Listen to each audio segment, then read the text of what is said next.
Hello everybody, it's Terry. I'm sure Andy from Andy's Backyard would really love to hear that.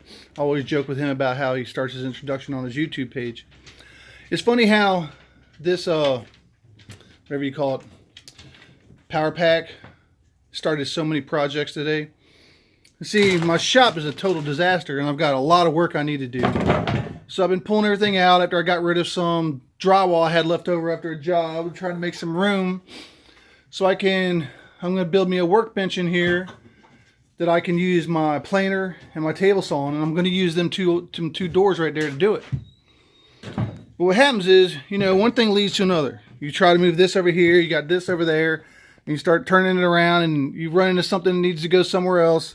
I'm telling you, this place is a disaster. And that's where it all started from. So I had a power pack, and I said, you know what? I think I'm going to use that in my loft that I just built, because I'm going to run a light in there for breeding purposes, because the other half that's got my nest boxes in it, it's got a light in it and it's got nest boxes. So when I got into that, I said, well, let's go over here and look at some nest boxes. Okay, see the light right there? That has something to do with too. Let me get back with you. So anybody that knows anything about my page knows this was my first box. Kind of hard to see it with the wood in the way, everything, but let's go back over here and look. This box had 8 nest boxes in it. There was 4 right there, and there was 4 right there, and I had a light that was hanging up right here. But as you see, even my perches, I took them down too, so I could get my boxes out of here. So let's see, it's been not even 20 minutes since I installed the boxes after I had to rebuild them after they came apart when I was in here earlier. And I'm going to show you what else I did. I pulled these out, scrubbed them all down real good, cleaned them, and I'm going to use them here in a minute. So what I noticed is, like, right after I put these nest boxes in here, they got overtaken. Let's go check it out. Look at this.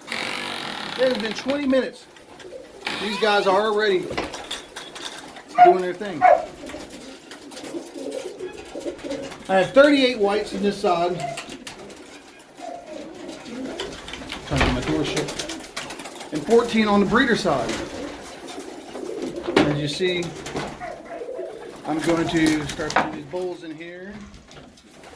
If I can get them in there. Here's this real sticking. Okay, so they had no backs on them. So I put them all back together. Screwed a couple 2x4s on each side and hung them from that. They're as close as I could get because I'm funny about that. I want it all to look uniform. I like the birds. Y'all see Splash? Splash turned out to be a girl. It's just fine because I have one in here.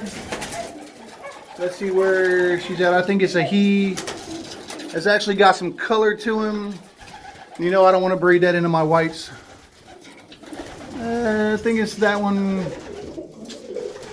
Man, who knows? It's in here somewhere. It's got black in his tail. And now what I'm going to use in here is his wood pellets. They absorb real well. They work really good on the floor. I've really been liking using them. We're getting ready for breeding season, bud. Last year wasn't so great. I was a beginner.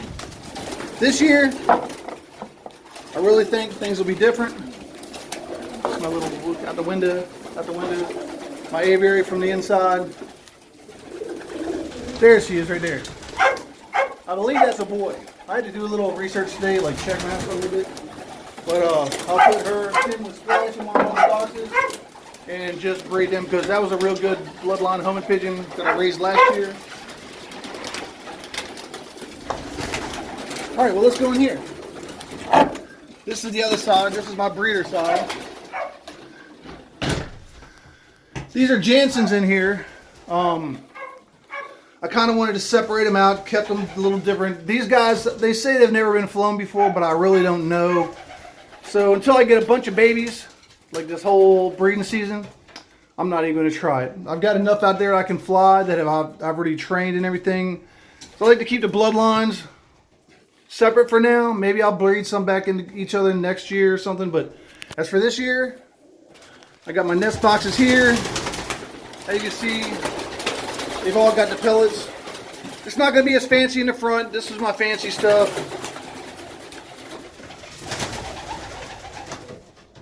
All my purchases that I made personally. But it all comes down to time and patience, and there's a lot of hard work, and everybody that has these birds knows that.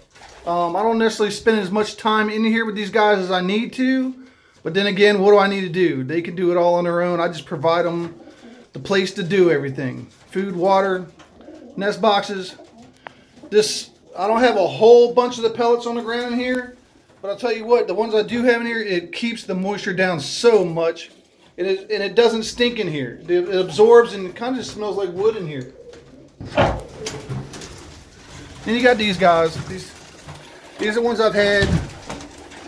Some of these have came from 3 different places. Some of them are ones I've hatched up from last year and raised up myself. I'm going to go through all these guys because some of them were some really good bloodlines too. Pletniks and Belgium crosses. If that's how that works, but that's the name of them. I've got 3 in here from Peter Ramen. I believe that's 5 and 10 Loft or On the Go Loft. I keep forgetting.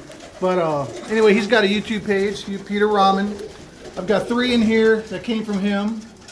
Actually, that's one of them right there. You can see the band, Peter. And that's just the way it goes. I'm going to go here and get some pellets. I'm going to put them in these boxes, and then I'm going to come in here, I'm going to install the light, and I'm going to hook that power pack up so I can run the light that I have in here. I'm going to have 2 lights in here. I haven't ran power out here yet. It'll be an extension cord for now. I have all the stuff I need to run power in here off a fuse box that I'm going to have in my workshop if I find time to do that anytime soon. Yeah. But anyway, this is Terry. This is Hidden Hollow Loft.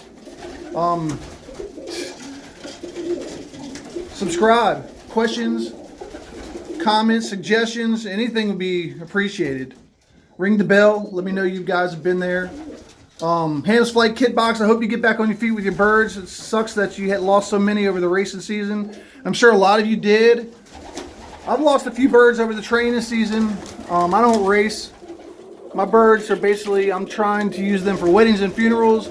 My biggest goal is going to be using them for funerals for veterans. I want to do that for free. It has to be within a certain amount of mile radius from here. I'm not going to do over 50 miles. I never said these were long distance birds, and I still think that might be pushing it.